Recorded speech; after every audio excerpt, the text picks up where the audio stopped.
Szanowni Państwo, Ekscelencje, abonenci, przyjaciele. Welcome to the Warsaw European Conversation.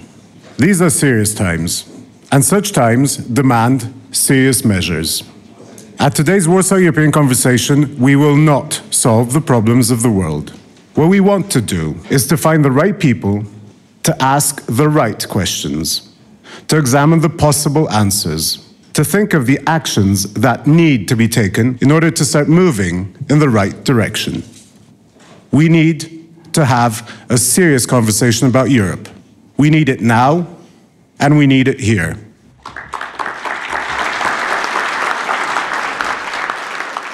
This was how we started the Warsaw European Conversation. Today, we bring you 4 podcasts in which, with our moderators, speakers, and friends, we examine the topics discussed during our annual conference. Cydejko spoke with Laurence Tubiana, CEO of the European Climate Foundation, and Mats Engström, a senior policy fellow at ECFR, about European and international climate policy, as well as the future of multilateral cooperation on climate action.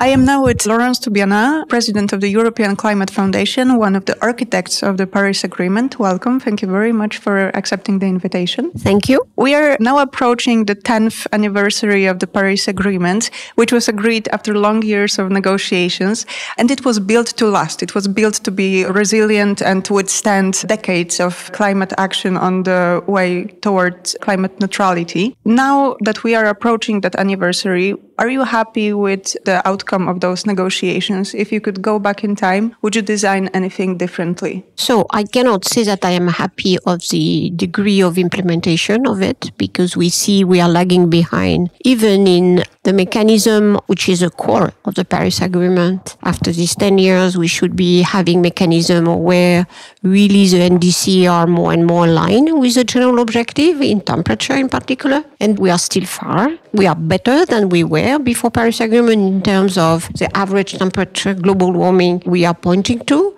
but we are still not even under 2 degrees, and of course far away from 1.5, which is one of the elements, the 2 being the, in a way, the space where Paris Agreement agreed on that. And so on one side, Paris Agreement made a lot of difference in too many sectors. The value of it was it's not only the government. The main implementation of the agreement is, of course, national decision and national laws. That's the principle of the bottom-up element, the top-down being you have to do that, you have to present, you have to be transparent, you can receive finance, but then you can go only for a better. So your NDC has to be more ambitious every time. So that, in a nutshell, the philosophy. And that, of course, with the willingness of sending a message, in particular to the economy, both real economy and the finance, that this trend of decarbonizing the economy is a trend that will not change. So based on that, when I look back, so Paris Agreement has had a powerful role in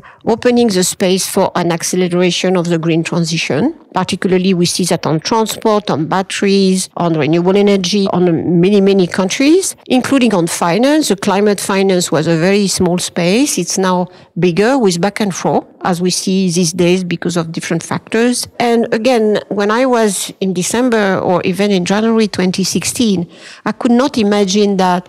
So the speed of the deployment of electric vehicles, of the progress made in the cost of batteries, or et cetera, and even now a very serious discussion on hydrogen, for example, or the capacity from the space to localize exactly where the emissions are coming from. So a lot of transformation, a lot of public awareness.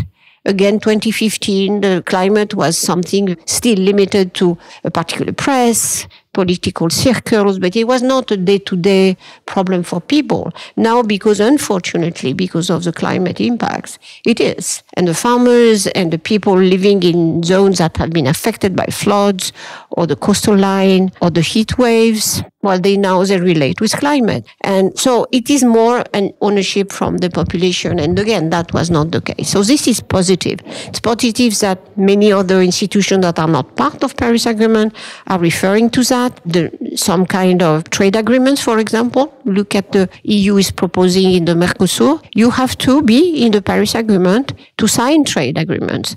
The CBAM mechanism, the carbon border man, is out of, if we want to be net zero, we have, of course, to have a level playing field. So all this is really the consequences. Still, it's not good enough, meaning we are too slow. Chinese emissions are still very high. Even if the investment of China in the green transition has started before the Paris Agreement and has gone enormously in this direction. But still, of course, the coal economy is very high. And for the moment, we are not replacing fossil fuel energy with renewable energy. We are just adding up. And the demands of energy are just growing. And that's where I think there is a problem. In 2015, we were expecting a slightly different trajectory of temperatures rising. I think the pace of climate change has surprised us somewhat, and we are now seeing much more need for adaptation to climate change or the consequences of the climate crisis than we did in 2015. Do you think the Paris Agreement or agreements that emerge from COPs are sufficient tools for us to tackle adaptation as well? I will come back to that immediately, but the World Bank published before Paris, like in 2014 or a little around this year, I'm not remember exactly the year, a report on the world is going to 4 degrees C. We have even 3 or 4 years before, we are pointing to even the 7 degrees world. So we have, of course, gone much lower. We are between 2 degrees and 3 degrees now. So that we see we can do it. It's possible to do it. Adaptation, of course, the phenomenon of the global warming is accelerating on, the ice caps in Arctic and in Antarctic. All the elements are gaining into severity and force. And this was not anticipated to come so quickly. And that's true. This year, what is evaluated as a cost from the extreme weather events is already, I think, beyond $368 billion. And so evaluation of that India GDP has been done because of these climate events. The costs in US are enormous, both in Florida, North Carolina, and even Los Angeles, and California in general. You see the response of insurance companies saying we cannot insure you anymore because it's just too costly. So this has accelerated enormously. I remember negotiating Paris and discussing with the insurance companies. They were saying maybe by 2030 or 2035, we'll not be able to insure a number of sectors or activities, but it's coming already now. So it has an acceleration. I think there is much more seriousness now in the global discussion, but at the same time, adaptation is profoundly local. But at the same time now, the scientific evaluation, the capacity to understand what will be the particular damage to a particular region are better. So we are at least more prepared just to face that and to do infrastructure, for example, that is resilient, understand the impact on health, but that we are still at the level of we can cope with. Of course, it's not totally the case, but really adaptation is it was a very vague discussion. Still in Paris, people didn't grasp what they could do with that. Now, of course, it's a much more precise situation. And even I see more and more people looking at mitigation policies that have a resilience aspect. And I think that's a reasonable attitude. You pointed to a shortcoming of the Paris Agreement, which is that it is the national governments which ultimately decide on decarbonization measures they will introduce and the NDCs they will present to the UNFCCC, which is what gets me thinking maybe it is time to revive the idea of climate clubs, especially with the US exiting the Paris Agreement. Well, technically they haven't exited yet because there is a 1-year wait time, but we can probably expect very little engagement from them already this year. And the Global South, despite the fact that those countries are very keen to combat climate change, without sufficient financing, they can do little more than they are doing already. Maybe it is time to get the national governments of those countries which are able to tackle climate change and willing to do it, to form smaller clubs to kind of act locally or regionally within their capabilities. I think this club question is really interesting now more than ever. Well, in Paris, my judgment, and I think that was shared finally by many, that the club model would not function because the more affected countries would not have a say in the discussion because, of course, are the smaller ones, the small islands, less developed countries. The great advantage of multilateralism in climate action, but the Global South is complaining even at COPs in recent years that it is becoming increasingly ineffective, that model, because of the dominant influence of the richer countries, even in those multilateral formats. It's true, but probably now it's not only most affected victim, because everyone is victim, but really small islands and less developed countries, they are the ones who are suffering from this. And even, of course, the emerging countries, think about Saudi Arabia or the big countries, are always very reluctant to move the ambition forward, where they were very active into trying in Paris and still. And so that's true that in the last two COPs, in Dubai, I don't remember in Sharm, but in Dubai and in Baku, they felt they were really not listened to. And they are very frustrated with the process. So we should think about that again, but not create clubs that exclude them. And we see the result of the G20, which is not particularly effective in really tackling climate change, for example, which is a club. Nevertheless, because of the withdrawal again of US from the Paris Agreement and the change into the alliances between US and other countries and being closer to Russia, for example, which is, of course, is one of the disruptor of the climate action, of course, because they don't want that. So we need to think differently about with whom we can work. And that's where the club notion probably in the implementation, and if we keep this umbrella, if we keep the objectives, if we keep even the agenda, the calendar, the way, transparency, all what is a good backbone of Paris Agreement, I think now can we work together with others to go in some sectors more quickly? And I just refer to a recent paper from an op-ed from Pedro Sanchez, Ramaphosa, and Lula, who said maybe we need to group out together, meaning the ones who defend the global action for global public goods, we should be working together, in particular between democracies. So I think that really we'll have to redefine our international relations, that for sure.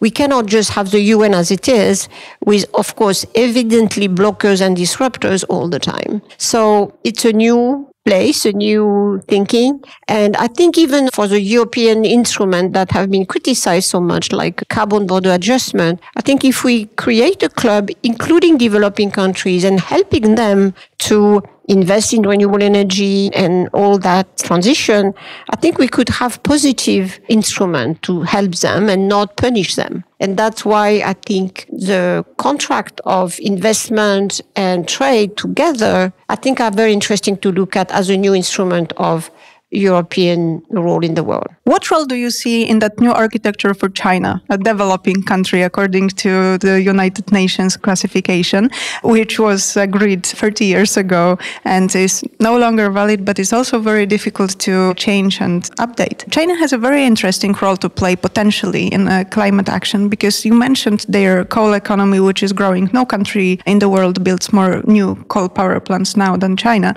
but also China invests more in clean tech than all of the rest of the world combined, which paints a very complex picture for them. What's more, they have a vested interest in climate action in terms of Global South and the impact they can have there, and the investments they can bring there, and the political influence they can affect, which is why China has been investing more and more efforts in COPs and in that multilateral forms of climate cooperation.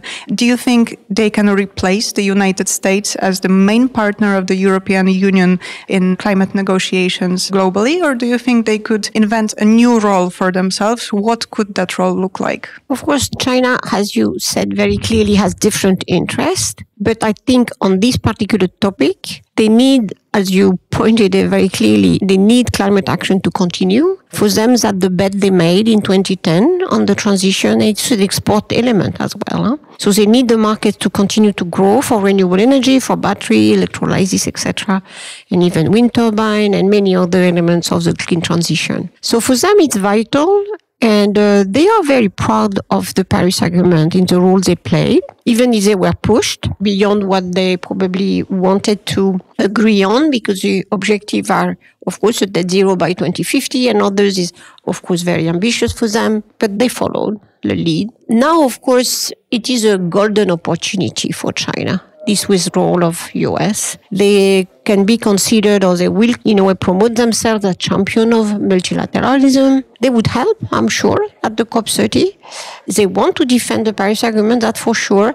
And certainly they have had different attitude in between, but because they were, in a way, trying to be on par with US commitments and not above them. But now US disappeared. So, of course, they are evidently, and they are doing this these days, turning to Europe to say, can we team up together? And that's why I was in Munich at this famous day on the Friday where G.D. Vance make his speech. And you say that the Chinese were just beaming because they were evidently considered as the good guys, and that they offer immediately to work vis-à-vis developing countries together with Europe on the transition. So I think they get it right. The issue is, of course, that our own independence we have to work on and our autonomy. But certainly, as it was said in these panels today, we need to revise our policy vis-à-vis China. We cannot be aligned with US on that. So at least that's my conviction. China could be our partner, but they will also be our competitor in terms of developing clean technologies, in terms of also protecting our European industries from unfair competition from China. So on the one hand, partnership in climate finance, in climate action, mitigation, and on the other hand, competition economically. Is it feasible? You know, it's transactional, but it was the case with US as well. Huh? Look at IRA as, in a way, pumped a lot of investment from Europe. I think we should reverse the system we have been using in the past with China. We invest a lot in China. European companies invested a lot, pass a lot of technology transfer to Chinese because of the laws there. I think we should do the same. We should invite the more advanced technology of China to invest in Europe, to develop Europe-made elements of the value chain we need, but asking for the reciprocity. We have that. We gave at the beginning of their very quick development. And now, of course, they are more advanced. So it's a transaction. Are we sophisticated, prepared enough to do it? I don't know. But for the moment, when a Chinese company invests in Europe, it's good, but they don't have any clause of sharing the technology. So we should replicate what they asked for 20 years ago from the European companies on the sector where we are lagging behind them. There is many technical, complicated issues on technology, security, data, propriety, etc. So it's complicated. But I think we should go in that direction anyway. And anyway, protect when we need and when we can, when they are evidently, it's not a level playing field. And they can understand that.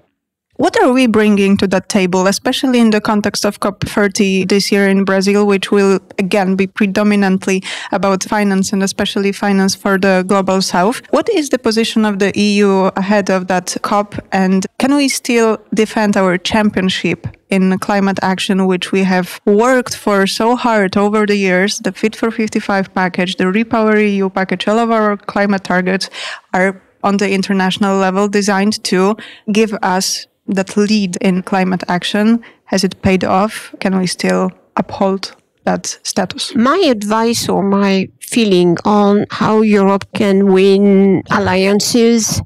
So first, I think because of the US decisions, we need friends. And not only China. That's why I was referring to this paper of Sanchez, Ramaphosa, and Lula. We need friends, in particular because, you know, what we do on decarbonization is not only technical, it's social as well.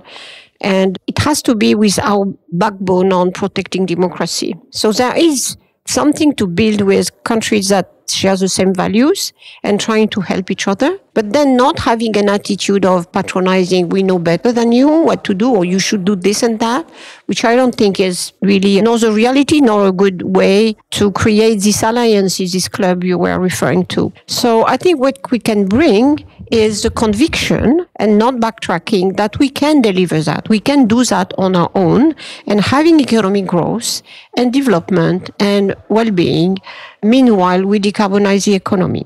And we see countries doing it, of course, very brightly, but you look at the growth story of EU and the emissions, it's really, you see that emissions are going down rather quickly, not quickly enough, but rather quickly.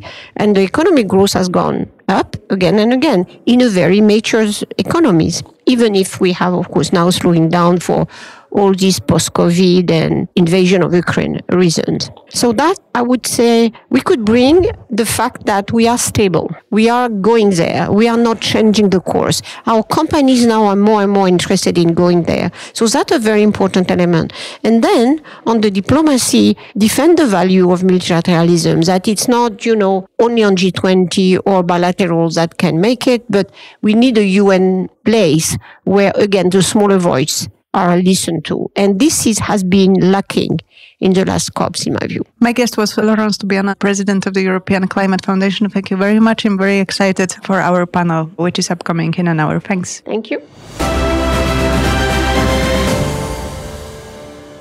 My guest today is Mats Engström, Senior Policy Fellow at the European Council on Foreign Relations. Hello. Hello, thank you very much for inviting me. Mr. Engström, I wanted to talk about competitiveness in the context of climate action. We are seeing the next chapter of that work being prepared and indeed shown by the European Commission. We have seen the competitiveness compass, we have seen the clean industrial deal and the affordable energy action plan. All of those files are aimed at improving the competitiveness of the European industry while keeping the energy prices low or at least stable and affordable. The problem is that those files are offering little in terms of new financing because we are still ahead of the most important negotiations around the multi-annual financial framework. And defense spending is the big elephant in the room. It's the next big thing. So we have to balance competitiveness and defense also in terms of financing, in terms of those upcoming negotiations. That's why I wanted to kick off with a question on those strategies for competitiveness. Does it make sense to work on them now with so many question marks surrounding us in terms of financing, in terms of security, in terms of geopolitical situation? Is this the right moment to have this discussion in your view? I think there are several reasons why it is necessary to discuss it now. And one is that it's also linked to security. It's linked to economic security because we also need our own industries in several of these sectors. And it's also linked to the global green race that is still ongoing, even if we have a Trump administration. So if you look, of course, of China investing, but also at countries like Japan and South Korea and even the Gulf states. If you look, for example, on low carbon steel, one of the sectors, they are moving ahead and there's a risk of losing competitiveness. And also, these are strategic areas also for security if we don't move ahead. But then you're perfectly right about these uncertainties and that there is the discussion to come on the next long-term budget, the MFF, and also that there are these requirements and the quite understandable requirements for more military investments. Of course, that's very important. But if you see this as a broader security issue, it's also important to do what is possible to do now and not to stop, because this is also very important for the investors who are now thinking about whether they should invest in new technologies or not. An angle that is very active at the moment is renegotiating our transatlantic relations, also in terms of energy cooperation and trade. What does that leave us with, this changing position of the United States in our ambitions on climate and the energy transition? Does it offer us an open window? The fact that the US is no longer so keen to support its green and clean industries, or does it endanger our goals because the US, the biggest economy in the world, is backing off? Well, first one can say that for global climate action, it's of course not a good thing that the Trump administration is leaving the Paris Agreement and is quite anti-climate action policy-wise, of course. But on the issue of competitiveness, I don't think we really know what the Trump administration will do exactly when it comes to these big green subsidies in the Inflation Reduction Act, for example. And even if they do, they have freezed it for the moment, many parts of it, but it's still also a legal issue because some companies already got these decisions earlier. So how much will really stop or not in these areas, I think that's still to be seen. And we also have the issue about the states of the United States, like California and others, who are moving forward still quite a lot. So I would say that it's a bit early to say. It can give also some opportunities if the US slows down and if there is a stop for for some of these subsidies in the Inflation Reduction Act, for example. But generally speaking, I think this is also an important relationship, the transatlantic one, so it's also detrimental in several ways that the US steps away from climate action. Let us sail back to Europe. One of the biggest challenges for the European industry is energy prices, which have been stubbornly high despite the fact that the energy crisis has somewhat subsided. There is the draft Affordable Energy Action Plan, and it very much links the efforts for affordable energy with decarbonization. Do you consider this a sound strategy still, considering the fact that renewables and the push for decarbonization also in terms of modernization of our electricity grids have been very capital intensive in total? Does it still make sense to link decarbonization and competitiveness in the context of energy prices? Well, I think it has to be a part of it and of the medium-term solution, to speak. But then, and this also goes for carbon pricing, emission trading, I think it's really important to see this as a part of broader economic and social policies. So you really have to have compensatory measures in other areas as well. And when it comes to the energy prices as such, I mean, there are also other parts in these proposals of the Commission, like the role of the EIB for the power purchases agreements, long-term agreements with the heavy industry, if we talk about industry decarbonization. And I think there's a lot that can be done in that kind of ways as well to kind of smoothen things and lower prices, and also on the grid transmission side. But then there is a volatility in the prices also, and partly that is difficult, I think, to totally avoid. And that's why I think you have to see it as part of a broader economic and social policy perspective, I think. One question mark that hangs over the European Commission's efforts on energy prices is the sanctions on Russian hydrocarbons. We have heard some rumors that certain countries are pushing for Russian natural gas to return in full to the EU in case a peace deal is achieved in Ukraine. Do you think that really is feasible, and how will it impact the single market in the context of competitiveness? Yes, that's quite an important issue, and there are many scenarios there. So I think we don't know what happens with Ukraine and the ceasefire or some kind of so-called peace deal. So, I mean, there's a lot of uncertainty already there. I think one also has to see, there is, of course, a big division within the EU, how different countries look upon this thing without gas supplies from Russia. And I would argue, as others, that it's quite risky, once again, to be dependent on Russian fossil fuels. But then you also have the issue about the US interest in exporting more LNG to Europe, and the Trump administration, where the European Commission has said that this can be also a way of improving cooperation between the US and Europe. So that also comes, I think, into play here. But then, of course, it's also a question about market conditions and not only political decisions. So it's very difficult to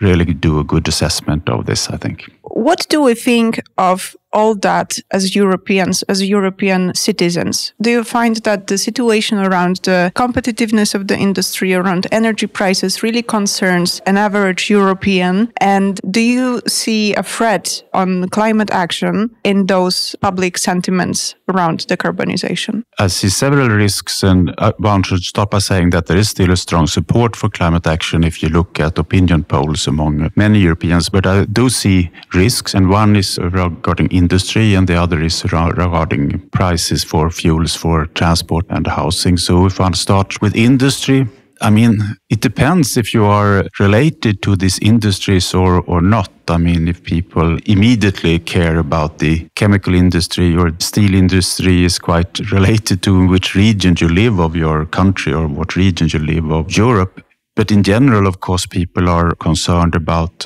jobs. I think what is a problem and quite important for government is that if you look at research, at history, there is always a structural change to the economy if we are talking still about industry. So there will always be industries, factories that close, and there will be new ones. And there is always a risk that you try to protect everything of the existing and do too little on the new. So I think it's quite important to have policies that support this structural change, reskilling, social security systems for workers. And so if we talk about industry, and if you like, I can say something something about housing and transport also. Yeah, exactly. Housing and transport. This is an issue that is very pressing here in Poland, as we are very much afraid of the ETS2 emissions trading scheme, which will target predominantly households and car users.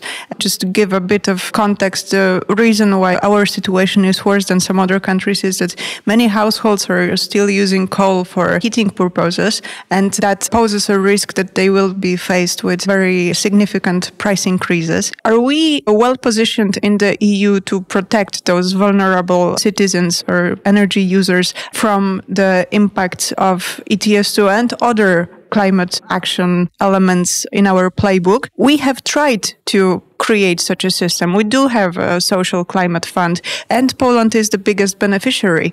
And yet, we are very much concerned that this is not enough. Do you consider those actions that have been taken to protect citizens sufficient? I'm not an expert on Poland, although I'm following developments here as closely as I can. So I don't want to say too much about Poland's national policy, but I think in general, if you look at the EU, there is certainly concerns in many member states about the price of when ETS2 comes into effect. There is, as you mentioned, the Social Climate Fund and other instruments on the EU level, basically, that can be used. But it is a basic problem, I think, that many of the compensatory measures are on the member state level. So I was part of the team once that designed a long time ago the Swedish carbon tax that raised prices for transport and buildings heating. And that was part of a broader tax reform. So people got other things instead. They got lower income taxes and they got subsidies in other ways. But the EU level can't really, it's a relationship between the EU and the member states. So very much is on member state level. And if you look, member states, some have introduced schemes, like Austria already had a climate bonus related to their carbon pricing system where people get money back more generally, so not only for heating, but more generally is to compensate. So I think it's very much an issue for the member states. And then I know there are discussions that, and I also seen some of the Polish discussions, can you have a stronger price break? There is already in the system for the first years a sort of system that the price cannot be too high in the beginning. And can you strengthen that, or can you do other things so that you can accommodate the biggest rises? But in the medium term, I think it's a good thing that you insulate your houses, or that you sooner or later are able to get an electric vehicles instead of oil. That's also a security thing, but I have all respect for these concerns now. Did that carbon tax in Sweden do the job when it comes to reducing emissions? Did it incentivize investment in greener solutions? Yes, in heating, absolutely. I think that was a success story. Researchers say that as well.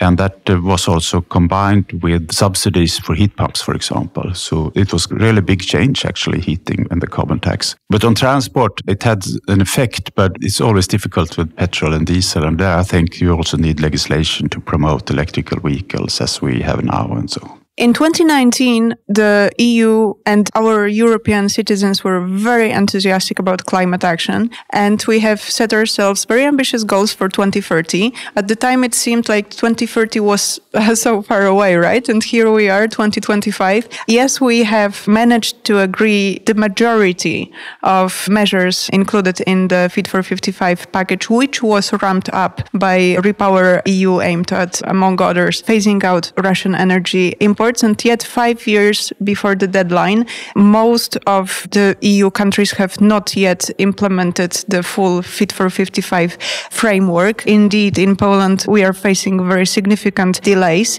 Does it make sense to keep climate targets so ambitious with so little chance of achieving them, especially in those technologies that are yet to be fully commercialized, like hydrogen, like CCUS, which are necessary for the industry to decarbonize? Does it make sense to stick to ambitious climate targets, even though we're probably going to miss at least some of them? I think one should distinguish perhaps between the total emission targets and then these targets or rules in many of these Fit for 55 regulations that you mentioned. So we are not that far from being able, according to the European Environmental Agency, there is a gap to the 2030 target, but it's not an impossible gap, really.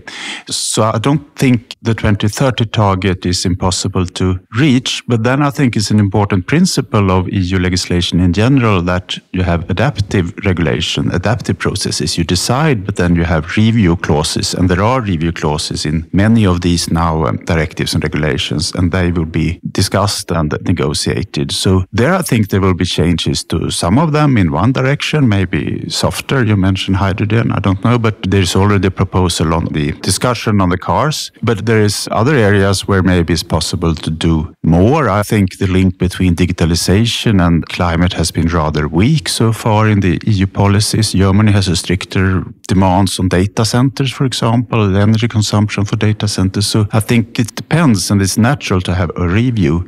What I think will be perhaps even more difficult is the proposal now for a 2040 target that will come soon. And the EU also needs to do a so-called NDC, National Determined Contribution, to the Climate Convention for 2035. And that, I think, will be a quite difficult political negotiation. But I think it would be wrong to say now that we lower our ambitions in general. As I said before, it's important for investors to have confidence that there will be a change and there is a green technology race globally, and there are also security benefits to several of these measures. Thank you very much. This was Mats Engström, Senior Policy Fellow at the European Council on Foreign Relations. Mr. Engström, it was a pleasure. Thank you. Thank you very much.